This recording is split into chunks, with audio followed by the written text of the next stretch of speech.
Chamo o pastor Adilson para a minha frente, reverendo Adilson, pastor amado dessa igreja. O Senhor use poderosamente.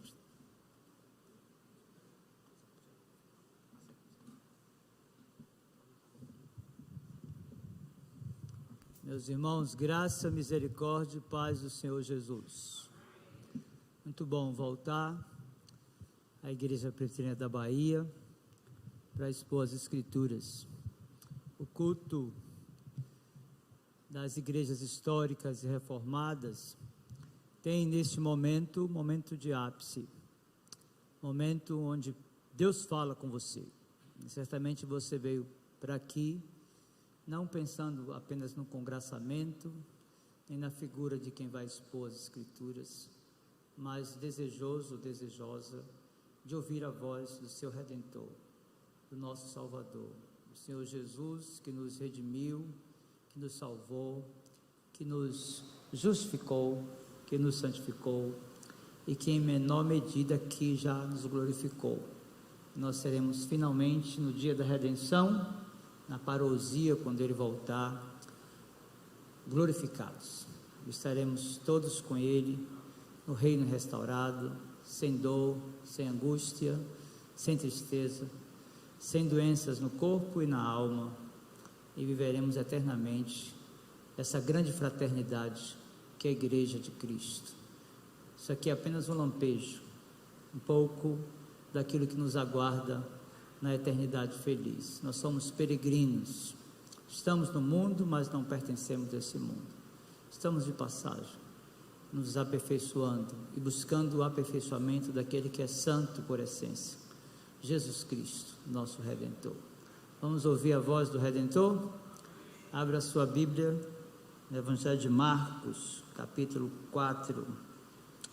Nós vamos expor a parábola do semeador.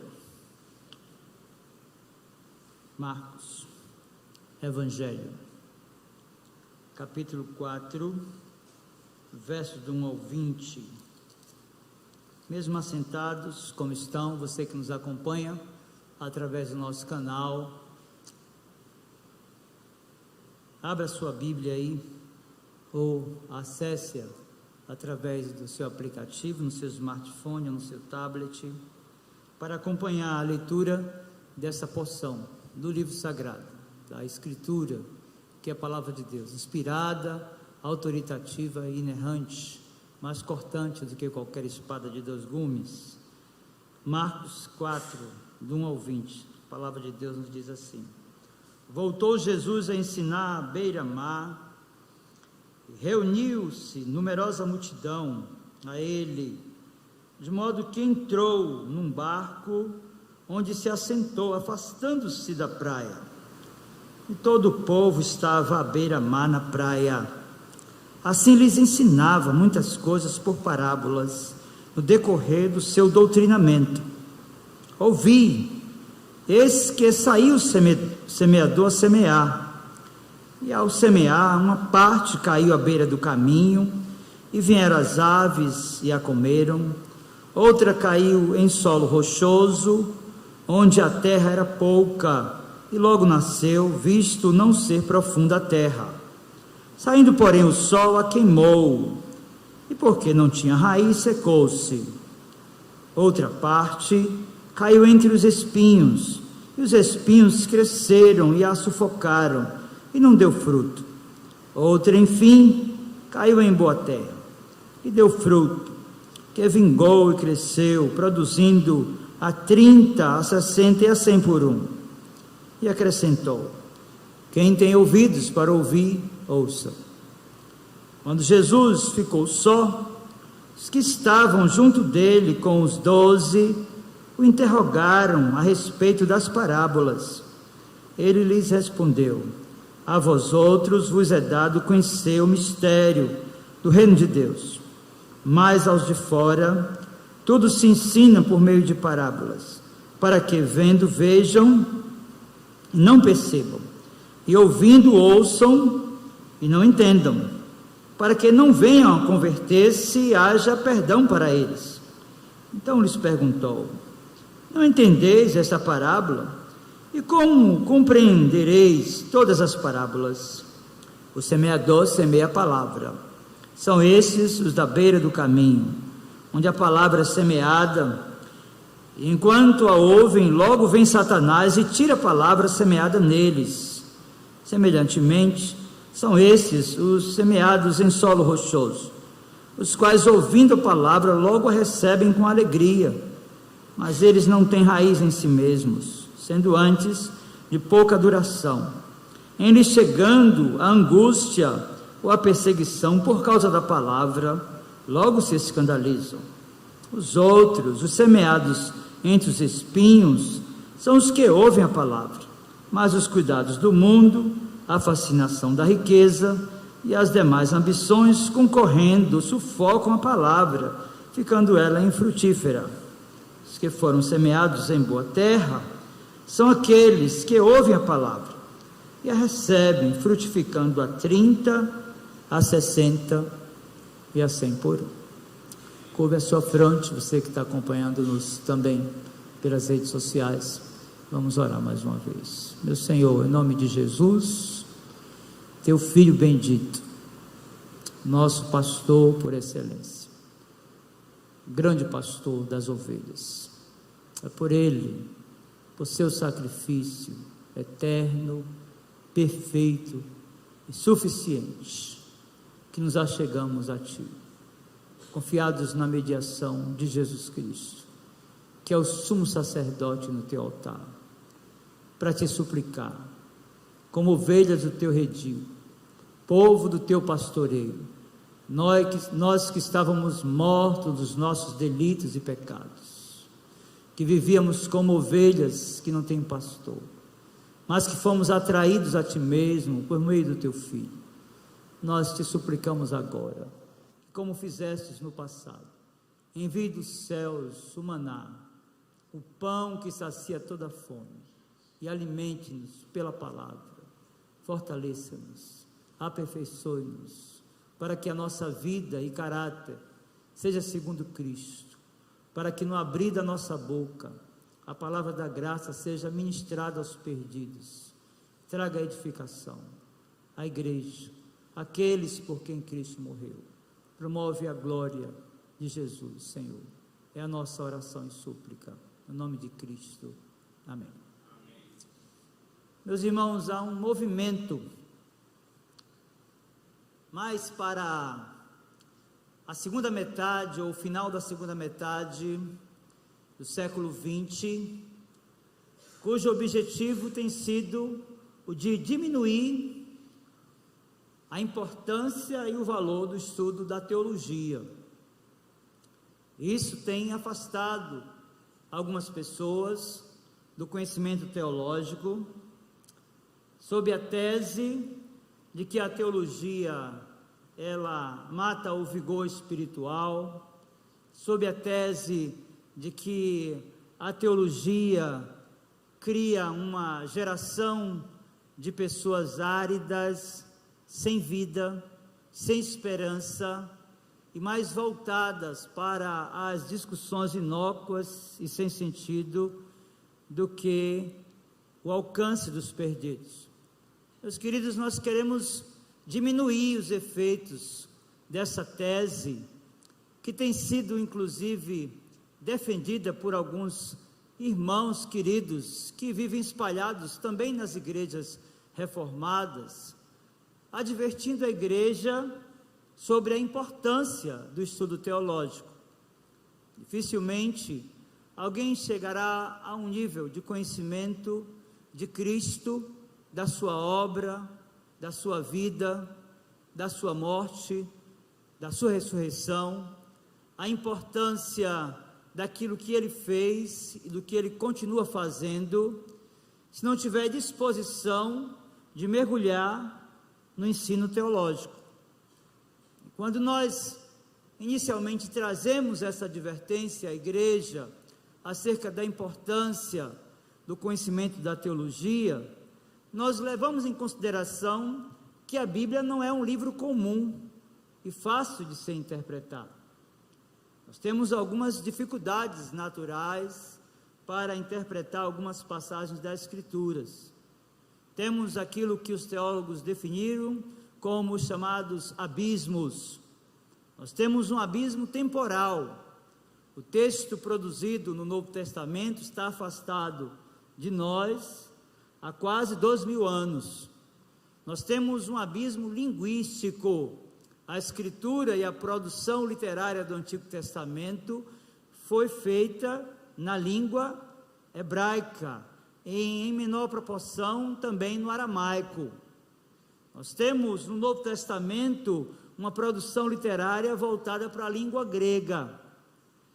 Então você tem um abismo temporal, você tem um abismo linguístico, mas há também aquilo que nós conhecemos como um abismo cultural. A cultura de um texto produzido no Oriente, com esse abismo temporal, é completamente distinta da cultura ocidental no século 21 e nós aqui sul-americanos. Então é importante que se reitere que a teologia deve ser estudada, que nós devemos continuar caminhando ou encaminhando os nossos aspirantes para que tenham uma boa formação, uma formação consistente, para que possam interpretar bem as Escrituras. Nós percebemos alguma dificuldade de interpretação de um grupo de pessoas também na passagem lida. Essa passagem tão conhecida, onde Cristo utiliza de um gênero literário chamado parábola. E a parábola é uma espécie de gênero que sinaliza a ilustração. É uma história verídica ou não, cujos elementos devem ser interpretados espiritualmente. Cristo fez isso quando voltou a ensinar à beira-mar, verso 1, capítulo 4. E o texto diz que ele reuniu, ou estava reunido com numerosa multidão, de modo que ele entra em um barco, onde se assenta, afasta-se da praia, e todo o povo estava à beira-mar. Percebam que Jesus está utilizando de um recurso da própria inteligência. O seu auditório está no mar, e o vento que vem do mar sopra suas palavras para aqueles que estavam sentados na praia, diferentemente dessa estrutura física, histórica e confortável que nós temos aqui. O relato textual, que é objeto da exposição dessa noite, foi um sermão pregado na praia. Jesus então resolve ensinar-lhes por meio de parábolas. Verso 2 diz: assim lhes ensinava muitas coisas por parábolas no decorrer do seu doutrinamento. Vejam comigo que a partir do 3 e até o 9, Jesus anuncia o seu sermão contando essa parábola, tão conhecida e tantas vezes mal interpretada, que é a parábola do semeador. Vejam comigo, verso 3, ele chama a atenção do seu auditório, a fim de que ouvissem, e ele diz: ouvi, eis que o semeador saiu a semear. Verso 4 diz: e ao semear, uma parte caiu à beira do caminho, e vieram as aves e a comeram. Outra caiu em solo rochoso, onde a terra era pouca, e logo nasceu, visto não ser profunda a terra. Saindo, porém, o sol a queimou, e porque não tinha raiz, secou-se. Outra parte caiu entre os espinhos, e os espinhos cresceram e a sufocaram, e não deu fruto. Outra, enfim, caiu em boa terra, e deu fruto, que vingou e cresceu, produzindo a 30, a 60 e a 100 por um. E ele conclui essa primeira parte, ou a primeira sessão do sermão, dizendo: quem tem ouvidos para ouvir, ouça. Meus queridos, nós precisamos inicialmente compreender que Cristo, em sua pedagogia, ele utilizou de recursos literários, bem como de aspectos culturais que facilitavam a compreensão da sua mensagem. E quando nós fazemos essa abordagem de falar que Cristo foi e é de fato um pedagogo por excelência, nós lembramos do pastor calvinista John Amos Comenius, que é o pai da didática magna. A sua didática magna, ou a didática moderna, ele em síntese diz que nós que queremos ensinar, devemos ensinar tudo a todos. Ou seja, a ideia de você adequar a linguagem segundo o seu público. Então, o público que Jesus tem aqui, que está à beira da praia, é também, de igual modo, um público rural.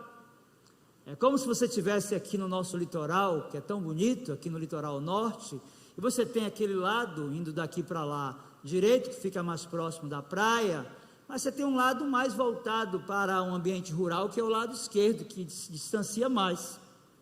Então, essas pessoas da zona rural, que estavam acostumadas com essa linguagem, que migram para a praia, porque elas querem ouvir uma mensagem do Redentor. Então, ele usa do gênero literário parábola, e a proporção que usa, ele vai utilizar elementos que as pessoas iam compreender facilmente a sua mensagem. Nós precisamos, antes da abordagem da segunda sessão e a explicação que Cristo deu dessa parábola, compreender aqui os símbolos que Cristo está apresentando. Primeiro, na parábola ele fala da figura do semeador, e nós precisamos desvendar quem é de fato o semeador aqui na interpretação desta parábola. Cristo é o semeador, ele é o mensageiro da palavra, ele é aquele que, cumprindo a sua missão, deixou a sua glória, a sua relação favorável à lei, a sua relação de abstinência da sua riqueza, e habitou entre nós. Ele é o semeador por excelência, mas nós, enquanto cristãos, somos os pequenos semeadores, ou seja, a figura do semeador aqui se aplica tanto a Cristo, como aquele que é chamado em uma relação de aliança com Ele. Segundo, ele fala da semente. Ele diz, o semeador saiu a semear.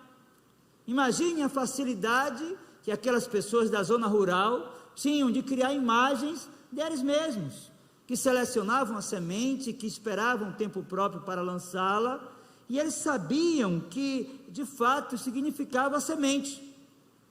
Cristo está ensinando aqui que a semente é a palavra de Deus, é a boa semente que vai cair em um solo, e que vai produzir ou não, como na segunda sessão ou na segunda parte desta mensagem. E esse solo aqui, meus irmãos, é o coração humano, onde a semente, ela é semeada, onde ela é lançada, onde se espera que essa semente produza frutos. O que é interessante é que, a partir da segunda sessão desta parábola, nós vamos perceber que alguns daqueles que estavam com ele não compreenderam bem o que ele queria informar com essa parábola. Então eles fizeram uma pergunta. Vejam agora a partir do 10 e também o 11, o texto da Escritura diz: quando Jesus ficou só, os que estavam junto dele, com os 12, o interrogaram a respeito das parábolas. E ele lhes respondeu: a vós outros vos é dado conhecer o mistério do reino de Deus, mas o de fora, tudo se ensina por meio de parábolas, para que vendo vejam e não percebam, e ouvindo ouçam e não entendam, para que não venham a converter-se e haja perdão para eles. Percebam que o grande grupo já havia se afastado. Após o sermão, Cristo volta a estar com os 12, e juntamente com os 12, o texto diz que ficaram algumas pessoas. Verso 10, quando Jesus ficou só, os que estavam junto dele com os 12, o interrogaram a respeito das parábolas. Precisamos identificar aqui quem são esses homens. E como no passado, é muito comum que os religiosos, eles se interessem mais pela teologia. Não que a igreja não deva se interessar, mas o grupo menor que fica com o mestre e junto com os 12 que estavam ali, é o grupo dos fariseus, dos religiosos que estavam se opondo ao fato de que Cristo já vinha anunciando, pela verbalização da mensagem, que as promessas do Antigo Testamento de um Messias haviam se cumprindo nele. Os fariseus não acreditavam que Cristo era o Messias, que era o Deus encarnado. Eles definiram como glutão, como beberrão, e o enfrentavam em todos os lugares e se opunham à sua mensagem. Então são esses homens religiosos que fazem essa pergunta, e Cristo dá para eles uma resposta muito dura. Talvez você tenha ouvido a leitura dessa passagem e tenha, pastor, parece que não é a praia da gente fazer o trabalho da evangelização, porque Cristo está falando que enquanto ele prega, tem pessoas que não vão entender.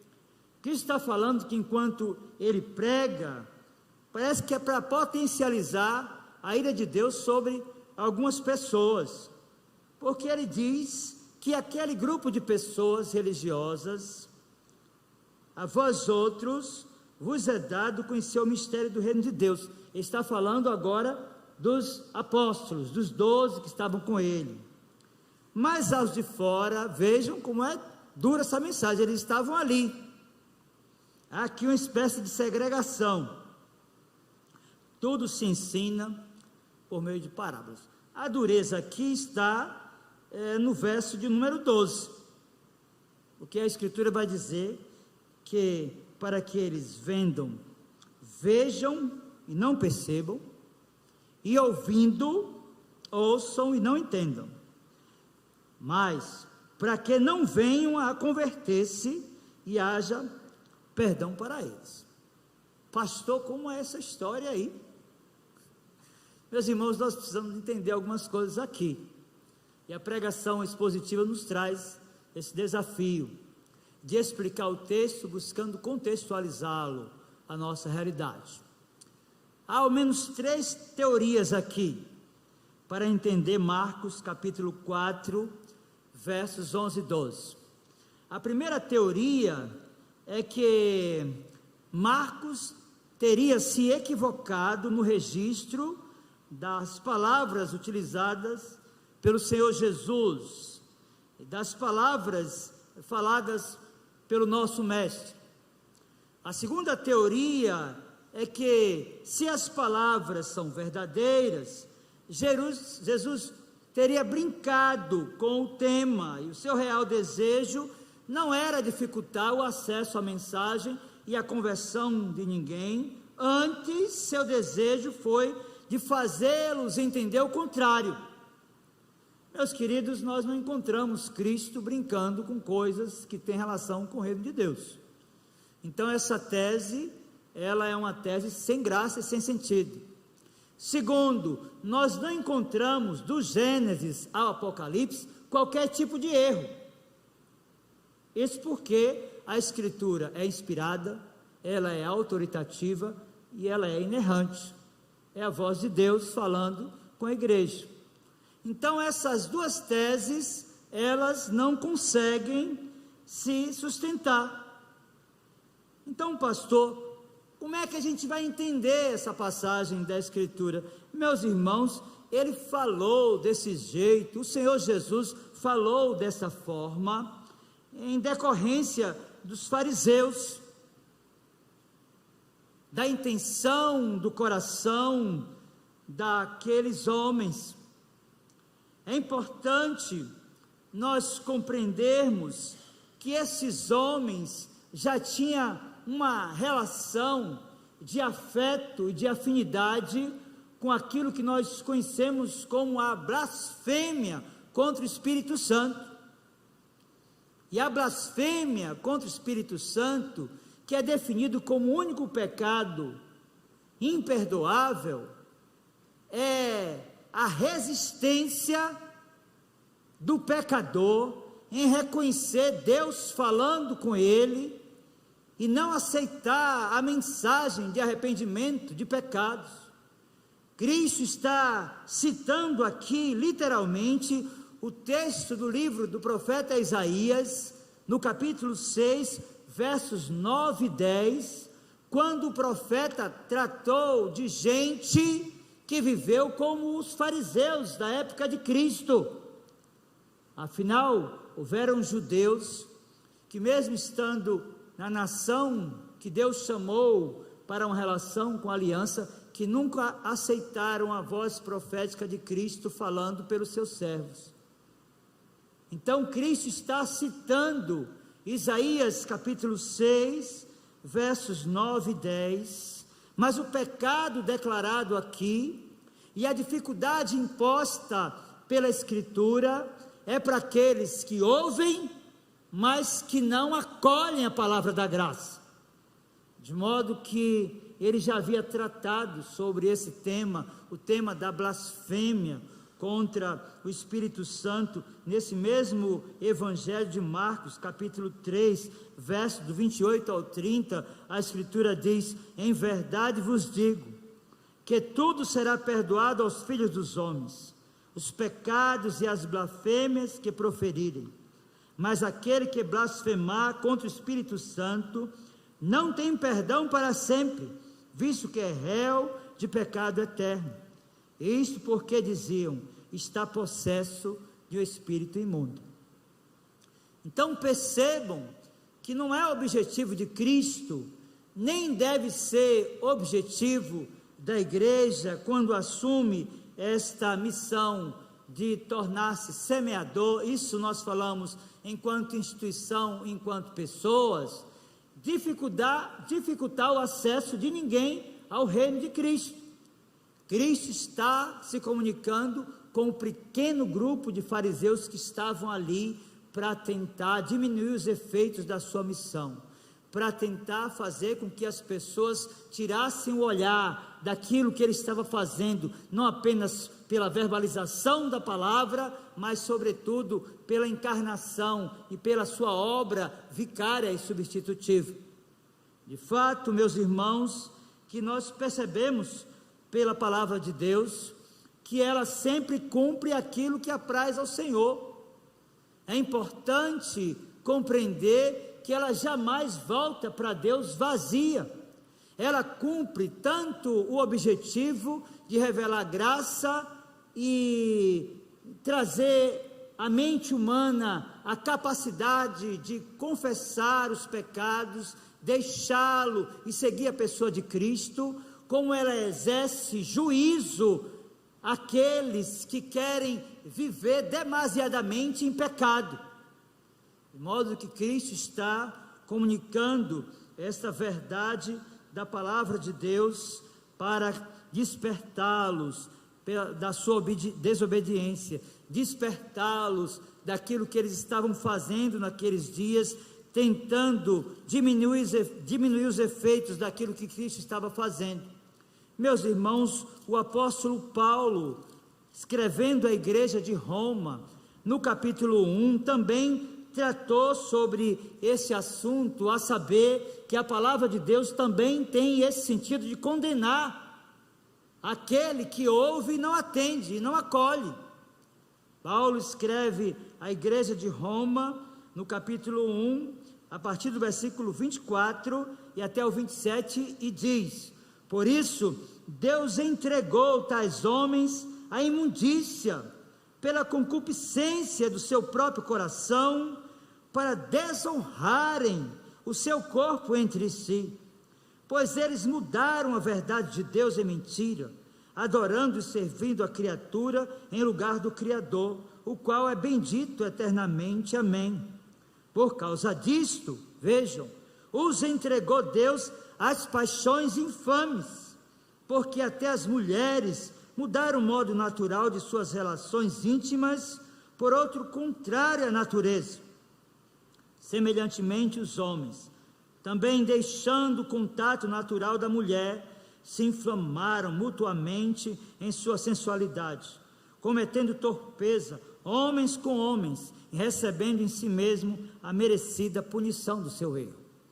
Então volte a sua Bíblia lá, em Marcos capítulo 4, e perceba que nessa primeira parte da segunda sessão do texto, que é objeto da exposição da mensagem nessa noite, Cristo está se dirigindo a pessoas que já haviam cometido o pecado imperdoável da blasfêmia contra o Espírito Santo, pessoas que ouvem, não atendem, não acolhem e não se arrependem, mas ele segue a sua missão, e após dar essa reprimenda para aquele pequeno grupo de religiosos, ele então faz uma pergunta, verso 13 de Marcos capítulo 4, então lhes perguntou: não entendeis esta parábola? E como compreendereis todas as parábolas? Então ele reitera, e agora ele vai explicar a parábola. Vejam, verso 14, ele diz: o semeador semeia a palavra. Verso 15, são esses os da beira do caminho. Ele está explicando a primeira sessão, onde a palavra é semeada, e enquanto a ouvem, logo vem Satanás e tira a palavra semeada neles. Meus irmãos, nós vamos a partir daqui definir alguns tipos de solo que aqui são interpretados como corações. O primeiro coração, ou o primeiro tipo de solo que Cristo está explicando aqui, é o que nós definimos como um coração insensível. O texto do verso 15 os define como os da beira do caminho, onde a palavra, veja que agora está falando da palavra, não é? Onde a palavra é semeada. Enquanto eles ouvem, logo vem Satanás e tira a palavra semeada neles. A ideia da beira do caminho aqui é a ideia do semeador que está com a sua sacola cheia de sementes, e que a proporção dos seus passos, ele cria um ambiente onde o solo fica mais endurecido, e a semente cai ali, e essa semente, ela é levada por Satanás. Meus queridos, é assim, de igual modo, o coração daqueles que ouvem a mensagem, que estão habituados a vir à igreja dominicalmente, que têm consciência de que precisam abandonar um estilo de vida que colide frontalmente com aquilo que Cristo exige na sua palavra, que tem consciência que está cultivando o pecado oculto, que sabe o que deve fazer e não faz, mas que dominicalmente está na igreja, que cumpre as suas responsabilidades, que inclusive contribui financeiramente, traz as suas contribuições financeiras. Meus queridos, são essas pessoas, as mesmas pessoas, que no interregno entre um domingo e outro, vivem aquilo que nós conhecemos como um ateísmo prático. Essas pessoas vivem literalmente como se Deus não existisse. Elas creem em Deus, têm uma relação de afinidade com a palavra de Deus, se assentam nos bancos da igreja, mas o seu coração é um tipo de solo insensível, onde a palavra, mesmo sendo semeada, mesmo sendo impactante, Satanás vem e rouba esta palavra dessa pessoa. A primeira aplicação do texto nessa noite e que nos cabe perguntar a você que está aqui no santuário e a você que nos acompanha por nossas redes sociais, se não é esse o seu coração. Se você não é uma pessoa muito engajada no domingo, muito envolvida com as atividades da igreja, mas se você não é a mesma pessoa que na sua família, que no seu condomínio, que no seu bairro, que no seu trabalho, que na sua escola, que na sua faculdade, não consegue exalar o perfume de Jesus Cristo. Se você não é a pessoa que, muito embora tendo o estereótipo de um cristão ou de uma cristã piedosa no domingo, até por causa dos seus trajes, durante a semana não tem qualquer característica de alguém que confesse a Jesus Cristo como Salvador. Você é essa pessoa, primeiro, você precisa de arrependimento de pecados, porque o seu coração se tornou um coração insensível. Satanás tem roubado a boa semente do seu coração. Mas o texto segue, e Cristo agora, explicando a primeira sessão, nos apresenta um segundo tipo de solo, ou um segundo tipo de coração. Vejam, versos 16 e 17. Semelhantemente, são estes os semeados em solo rochoso, os quais, ouvindo a palavra, logo a recebem com alegria, mas eles não têm raiz em si mesmos, sendo antes de pouca duração. Eles, chegando a angústia ou a perseguição por causa da palavra, logo se escandalizam. Meus irmãos, nós vamos definir aqui esse segundo tipo de solo, ou segundo tipo de coração, como um coração impulsivo. E o coração impulsivo é o coração que, ouvindo a mensagem gloriosa da salvação, se empolga, chega a dizer: esta mensagem é para mim. Há experiências, inclusive de pessoas que chegam à condição na igreja no domingo, após ouvir a exposição da mensagem, de irem às lágrimas. Algumas até chegam à condição de compulsão, porque a palavra atingiu o seu intelecto, porque ela visitou a sua cognição. Meus queridos, esse tipo de coração aqui, ou de solo rochoso, objetivamente define aquelas pessoas que ouvem a palavra e recebem com alegria.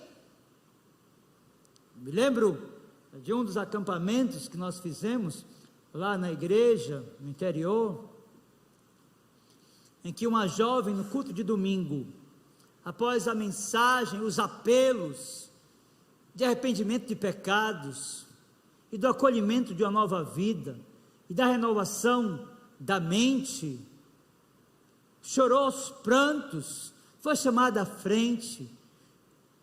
Nós oramos por essa menina, e todos saímos de lá felizes, porque entendemos por suas lágrimas que ela estava verdadeiramente arrependida dos seus pecados, e voltamos todos do acampamento imbuídos do propósito do discipulado, de acompanhar e de comunicar o evangelho pela verbalização e pelo testemunho cristão. Mas, meus queridos irmãos e amigos, esse choro, essa compulsão pela qual essa menina foi conduzida, pasmem, não durou uma semana.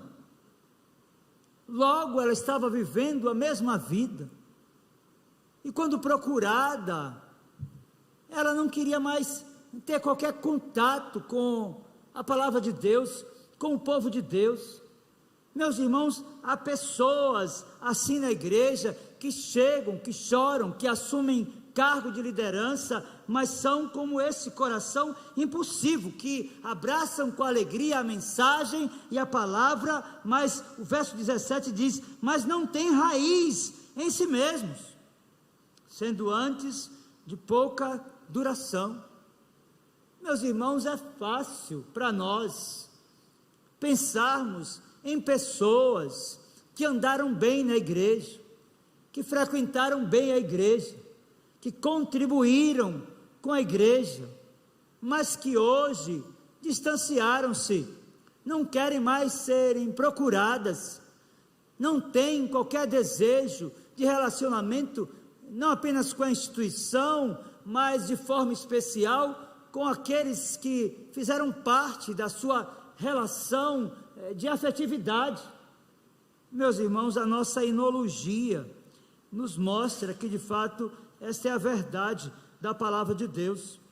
O hino de número 132 vai nos mostrar, na terceira estrofe, nos diz: quantos que corriam bem, de ti longe agora vão, outros seguem, mas também sem fervor vivendo estão. Meus irmãos, essas pessoas definidas aqui pela sacralidade desse hino tão bonito, hino do Inário Novo Cântico, número 132, são muitas daquelas que nós conhecemos, cujo coração é um coração impulsivo. Diz a parte final do verso 17, que em lhes chegando a angústia ou a perseguição por causa da palavra, essas pessoas logo se escandalizam. Meus queridos, nós precisamos tornar prático o texto nessa noite, e a pergunta que nós não podemos deixar de fazer, se este tipo de coração não é o seu coração, de você que está aqui, ou de você que acessa essa mensagem agora por meio das redes sociais.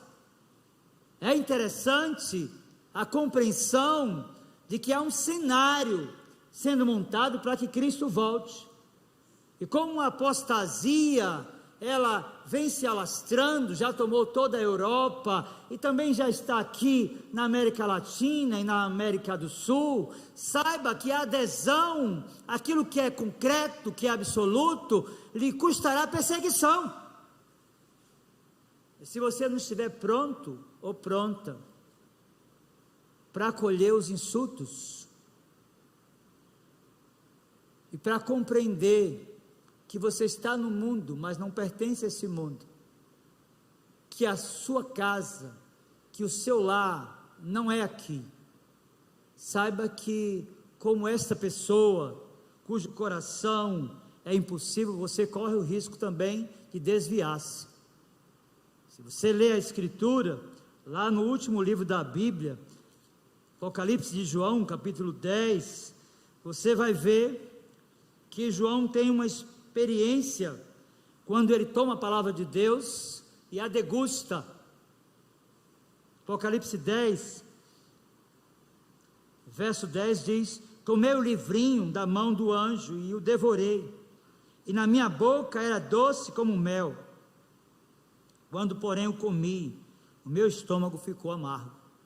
Meus irmãos, esta mesma palavra, que é mais doce do que o mel, que é doce como destilados favos, como no Salmo 19, é a palavra que se torna amarga ao nosso estômago, quando nós resolvemos defender e acolher aquilo que é absoluto, numa sociedade onde tudo é relativo, onde o conceito de verdade foi diluído pela pós-modernidade.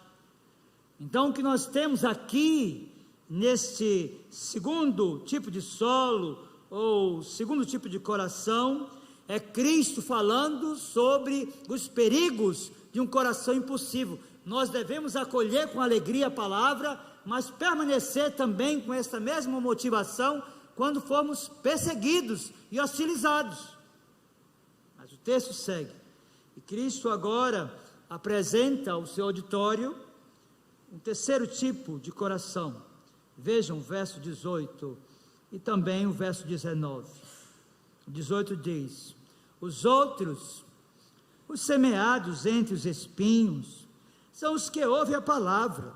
Verso 19: mas os cuidados do mundo, a fascinação da riqueza e as demais ambições, concorrendo, sufocam a palavra, ficando ela infrutífera. Meus irmãos, nós vamos definir esse terceiro tipo de solo ou de coração como o coração preocupado. E essa ideia da ansiedade não é coisa da pós-modernidade. Isso é muito antigo. Lê o Sermão do Monte e Cristo disse para os seus discípulos: não andem ansiosos por coisa alguma. Vejam os lírios do campo, as aves do céu. Ele diz: olha, nem Salomão na sua própria glória pôde se vestir como os lírios do campo, e Deus cuida deles. Meus irmãos, nós temos aqui nos versos 18 e 19 a semente que é semeada entre os espinhos.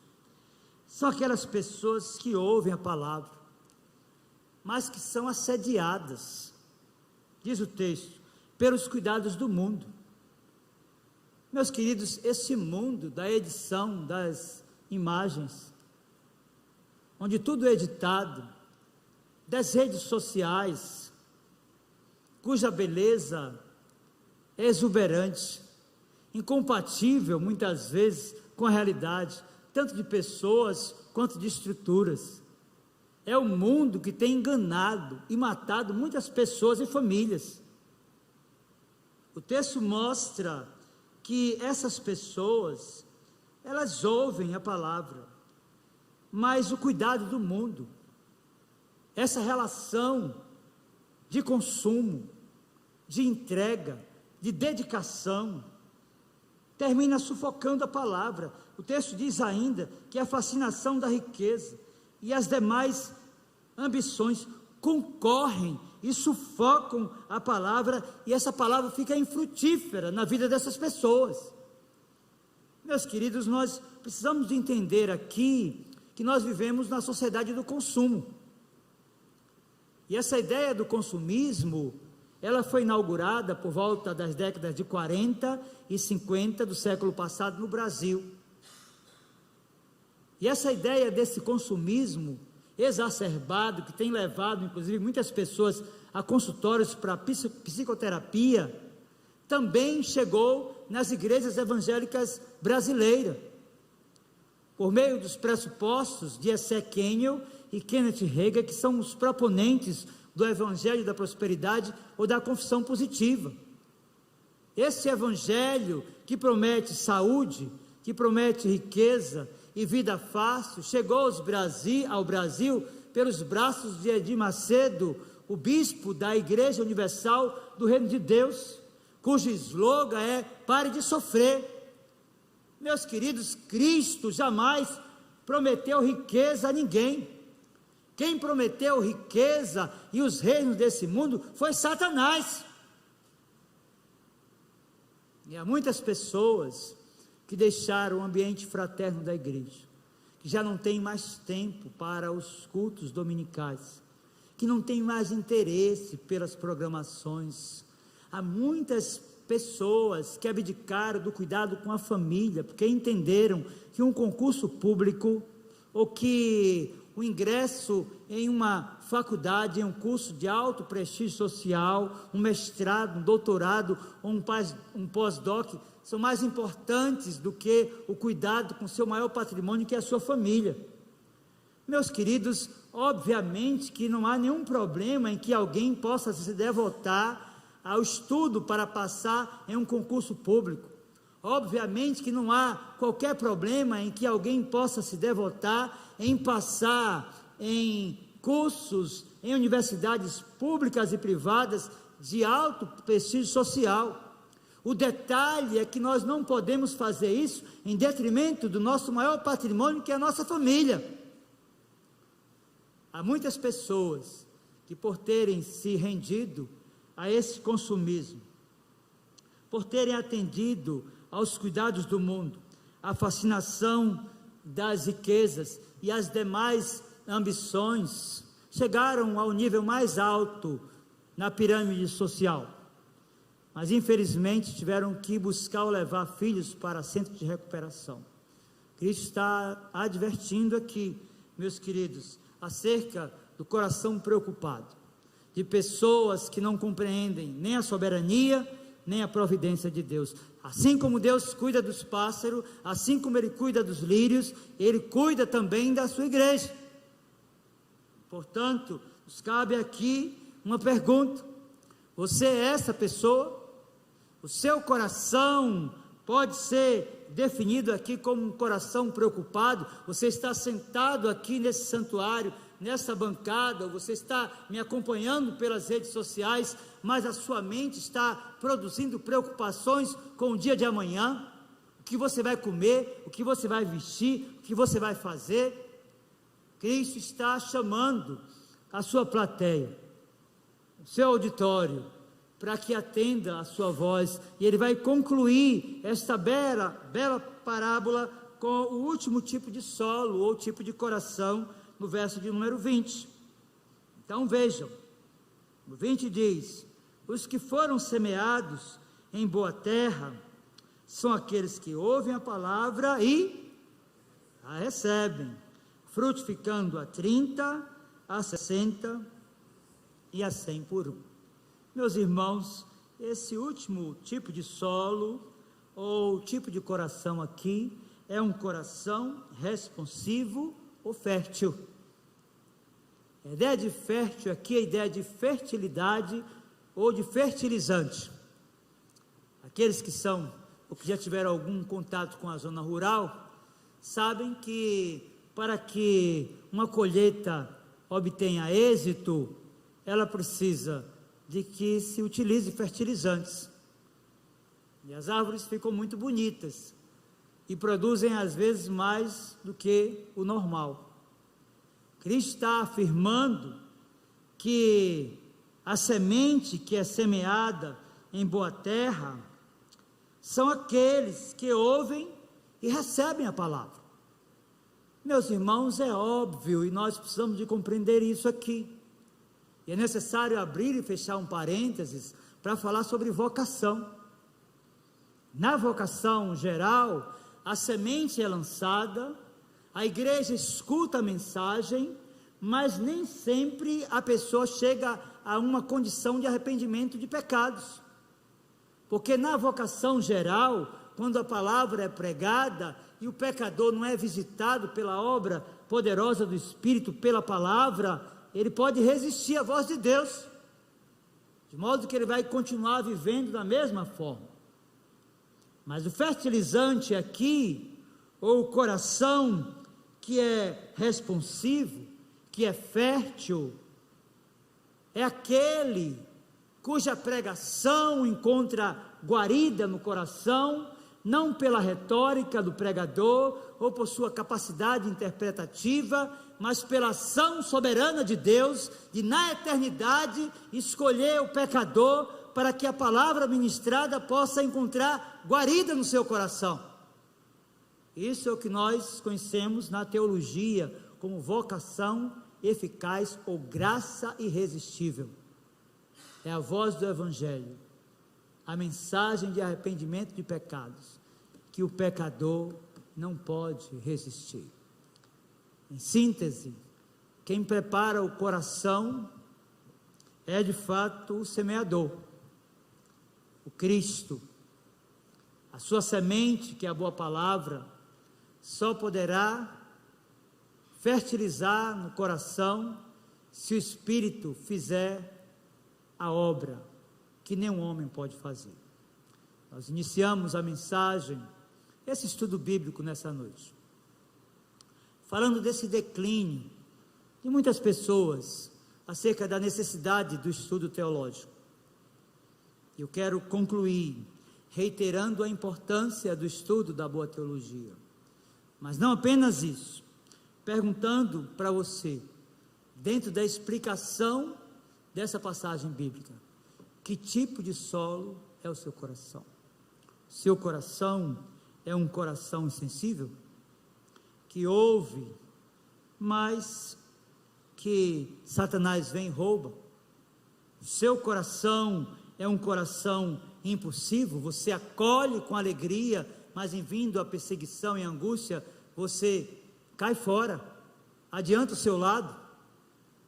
O seu coração é um coração preocupado? Você tem andado demasiadamente preocupado com o que comer e com o que vestir? O seu coração é um coração responsivo, fértil, cuja palavra nessa noite caiu, já está produzindo frutos de arrependimento, arrependimento genuíno, verdadeiro, de vida com Deus, da mente cheia da palavra, do Espírito que usa pelo poder para anunciar, não apenas pela verbalização, mas sobretudo pelo testemunho cristão. Meus irmãos, eu quero concluir a mensagem nessa noite, dizendo que há diferença aqui, no verso 20, no grau de frutificação, mas um cristão genuíno, cujo coração é responsivo e fértil, jamais deixa de frutificar, de fazer com que a palavra, ela cumpra aquilo que o Senhor estabeleceu. A minha oração e súplica nessa noite, é que o Senhor, por sua graça e poder, possa aplicar a sua palavra ao nosso coração. Vamos ficar de pé, e vamos orar. Meu Senhor, nós ouvimos a Tua voz, a Tua palavra, que é inspirada, autoritativa, que é inerrante, que é mais cortante do que qualquer espada de 2 gumes, e apta para discernir os pensamentos e propósitos do coração. Promove a glória do Teu nome. Faz com que nessa noite, nesse lugar, nesse santuário, naqueles que nos escutam através das nossas redes sociais, haja corações responsivos e férteis, que acolham a palavra, que se arrependam dos seus pecados, e que busque, como pequenos semeadores, semeá-la pela verbalização, mas de forma especial, pelo testemunho cristão. Faz isso, para o louvor, para a honra e para a glória do Teu poderoso e glorioso nome, no nome de Jesus, amém. Recebam a bênção, irmãos, que a graça do Senhor Jesus, o amor de Deus, o nosso muito bondoso Pai, o poder, a comunhão e as consolações do Santo Espírito de Deus, sejam sobre vós, irmãos, e sobre vós repouse. Assim vos abençoe o Deus Pai, Filho, Espírito Santo. Amém. Podem sentar.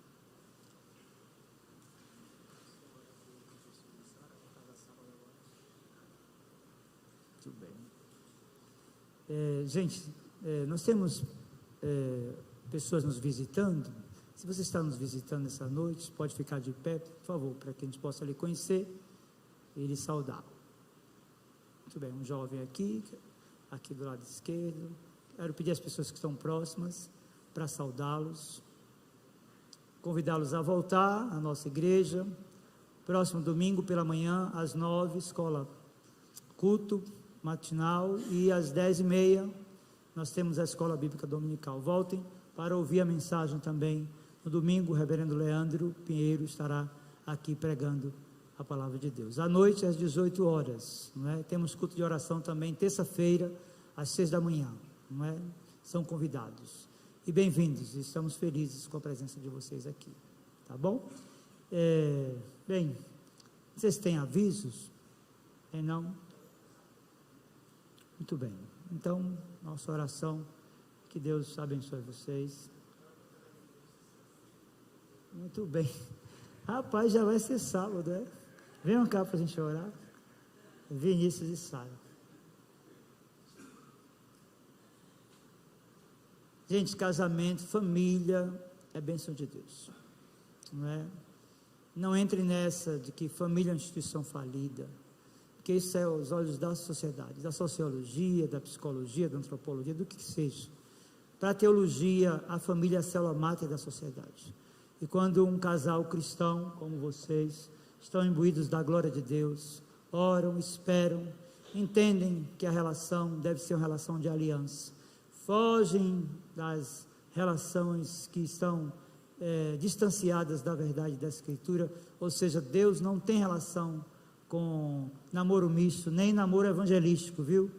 Tem gente Ah, pastor, estou evangelizando. Diz assim, menina, caia fora. Logo, pare com esse negócio de namoro missionário, sei lá, evangelístico, não é? Mas é muito bom saber que Deus está levantando, a igreja vai se fortalecendo. Filhos da aliança, meninos que são trazidos para a igreja, que são ensinados no culto doméstico, família que ora, família que contribui, que vive a igreja, isso é maravilhoso, não é? Então nós vamos orar por Vinícius e por Sara, já no próximo sábado, vão se unir, formando um novo núcleo familiar, no padrão de Deus, no conceito que Deus tem sobre casamento. Casamento é uma relação de aliança, monogâmica, heterossexual e eterna, é até que a morte os separe, tá bom? A Bíblia diz que Deus odeia o divórcio, não é? E Ele tem soluções. Se está enfrentando um problema no seu casamento, meu filho e minha filha, saiba que Deus tem provisão para você. Não desista, lute, porque Deus tem uma obra para fazer na sua casa, na sua família, pelo poder do Evangelho. Vamos ficar de pé? Meu Senhor, bendito seja o teu nome. Tu és maravilhoso. Estabeleceu na eternidade, próximo sábado, como a data para o enlace matrimonial dos teus filhos. Nós apresentamos a vida de Sara, a vida de Vinícius, que esperaram no Senhor e que estão aqui buscando efetivar uma aliança contigo, Senhor.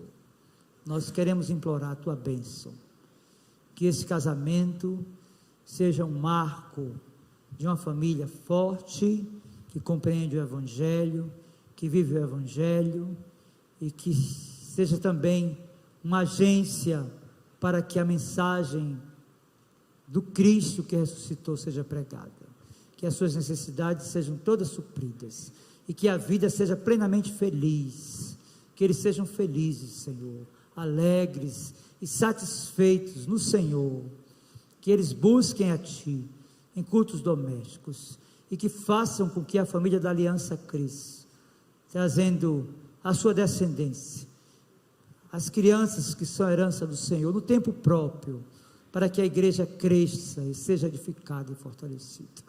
Nós te louvamos por isso, Senhor, porque percebemos aqui aquilo que o Senhor estabeleceu, a união de um casal cristão que compreendem o valor de esperar no Senhor. Em nome de Jesus. Amém. Pode sentar.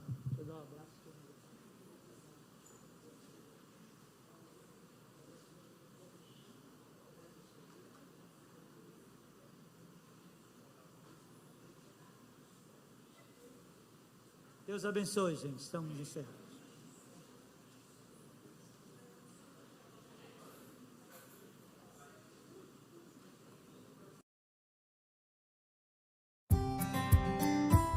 Obrigada por assistir. Inscreva-se no canal, ative as notificações, siga nossas redes sociais e compartilhe esta mensagem para que mais pessoas conheçam a palavra de Deus.